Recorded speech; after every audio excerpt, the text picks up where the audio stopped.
अस्सलामुअलैकुम नाजरीन, आप देख रहे हैं ड्रामा सीरियल लाडली, जिसकी आने वाली एपिसोड बहुत होने वाली है इंटरेस्टिंग।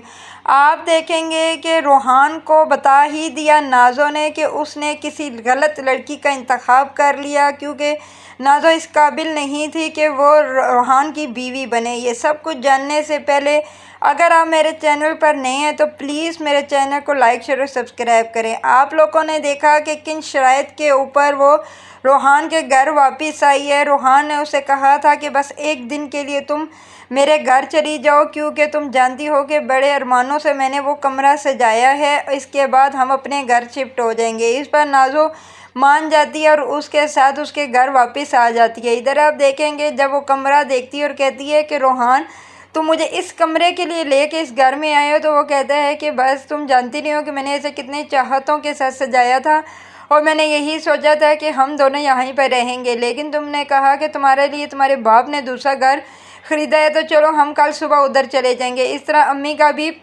मान रह जाएगा और दूसरी बात अब्रिश की भी कल रुखसती है ना, उसकी हो जाएगी तो हम अपने घर चले जाएंगे। वो कहती है कि ठीक है। इस तरह वो उसे कहती है कि जाओ मेरे लिए पानी लेकर आओ। आप देखेंगे कि रूहान जाता है, बाहर से पानी लेकर आ जाता है और उसे पानी देता है। नाज़ो तो बड़े नखरे कर रही होती है, क्योंकि उसने तो अपने घर में भी अपनी भाइयों और भाभियों को नखरे दिखाए होते हैं। इधर आप देखेंगे इस तरह सुबह हो जाती है। रूहान उसे बताए बगैर ही बाहर चला जाता है और अपनी माँ को मिलता है और अपनी माँ को कहता है कि अम्मी, आप भी ना आज अब्रिश की रुखती के बाद ना आप हमारे साथ ही हमारे घर जाइएगा। इस पर उसकी माँ कहती है कि नहीं बेटा, ये नहीं है, वो तुम्हारा घर नहीं, तुम्हारी बीवी का घर है, नहीं अच्छा लगता। अब कुछ दिनों के लिए तुम लोग अकेले रहो, अभी तो अब्रिश भी इस घर में आती जाती रहेगी और जब मैं देखूंगी कि मैं अब तन्हा हो रह गई हूँ तो मैं तुम्हारे घर आ जाऊँगी। इस पर आगे से रूहान कहता है कि नहीं अम्मी, ऐसी बातें नहीं करें। वो कहती है कि जो बेटा मैं तुम्हें कह रही हूँ तुम वही करो। वो कहता है कि ठीक है। इधर आप देखेंगे कि जब रूहान कमरे में जाता है तो नाज़ो आगे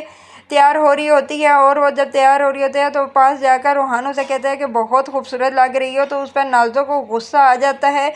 नाज़ो कहती है कि यही चीज़ तुम्हें रात को मुझे कहनी थी, क्योंकि वो रात के पर मेरा हक था, लेकिन तुमने वही उस वक्त तो नहीं कहा और अब तुम मुझे कह रहे हो।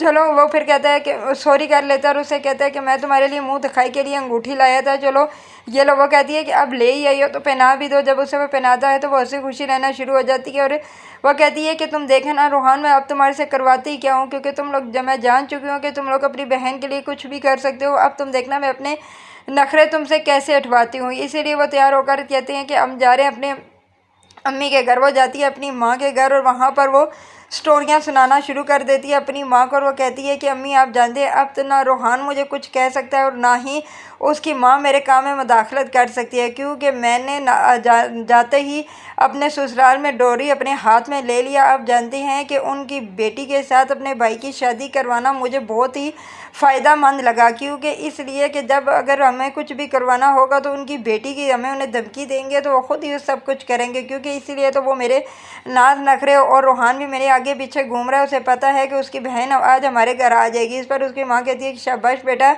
तुम तो बहुत ज़हीन निकली। चलो खैर कोई नहीं। वो जाती है अपनी बहुओं के पास और उसने कहती है कि जल्दी से खाना लगा दो। तुम जानती हो ना कि रूहान और नाज़ो आए हैं। इधर वो दोनों भाभियाँ उसके लिए खाना लेकर आ जाती हैं और जब टेबल पर लगाती हैं तो वो देखती हैं कि वो बहुत ही खुश है, लेकिन रूहान के मुंह पर वो खुशी नहीं है, क्योंकि उसे ये चीज़ पता ही नहीं है कि उसकी बीवी ने उसकी माँ के साथ क्या किया। इधर आप ये भी देखेंगे कि जब नाज़ो की रुखसती हो जाती है और काफ़ी दिन गुजर जाते हैं, उसके बाद रूहान कहता है कि आज मैं ऑफिस से जल्दी छुट्टी करके अपनी माँ के पास जाऊँगा और ज़्यादा से ज़्यादा टाइम अपनी माँ के पास स्पेंड करूँगा, क्योंकि वैसे भी मम्मी तो हमारे घर आती ही नहीं है। इधर से वो ऑफिस से छुट्टी लेकर नाज़ो को पता है बगैर ही अपनी माँ के घर चला जाएगा और जब वो आगे देखेगा तो उसकी माँ तो बिल्कुल ही बीमार पड़ी हुई होगी बिस्तरे पर। उस पर आगे से रूहान कहता है कि अम्मी, आपने मुझे क्यों नहीं बताया कि आपकी इतनी ज़्यादा तबीयत ख़राब है, आप तो अकेले बिस्तरे पर पड़ी हुई हैं, अगर अल्लाह ना करे कुछ हो जाता चले मेरे साथ डॉक्टर पर। इस पर वो कहती है सादिया, नहीं बेटा, ऐसी कोई बात नहीं है, बस मामूली सा बुखार है, ठीक हो जाऊँगी, तुम परेशान हो, तुम घर जाओ, तुम्हारा इंतज़ार कर रही होगी। नाज़ो वो कहता है कि अम्मी बस करें, नाज़ो आपको नाज़ो की बहुत फ़िक्र है, लेकिन आपको अपनी सेहत की कोई फ़िक्र नहीं है। इधर आप देखेंगे कि रोज़ अब्रिश आती है अपनी माँ का ख्याल रखने के लिए, लेकिन उसकी सास को ये चीज़ नहीं पसंद होती। वो कहती है कि तुम क्यों रोज़ जाती हो अपनी माँ के यहाँ, लेकिन वो कहती है कि मेरी माँ की तबीयत ख़राब है, अगर आपकी बेटी मेरी माँ के ख्याल नहीं रखेगी तो मैंने तो रखना है ना। इसलिए रूहान अपने रोहान वहीं पर बैठा होता है तो ऊपर से अबरीश आ जाती है। जब वो दोनों बहन भाई अपनी माँ को लेकर हॉस्पिटल चले जाते हैं, डॉक्टर चेकअप करता है तो डॉक्टर कहता है कि इनकी फ़ौरन ही सर्जरी करनी पड़ेगी क्योंकि इनके बहुत ज़्यादा जहर फैल चुके हैं। इस पर वो कहती है कि ठीक है डॉक्टर साहब, आप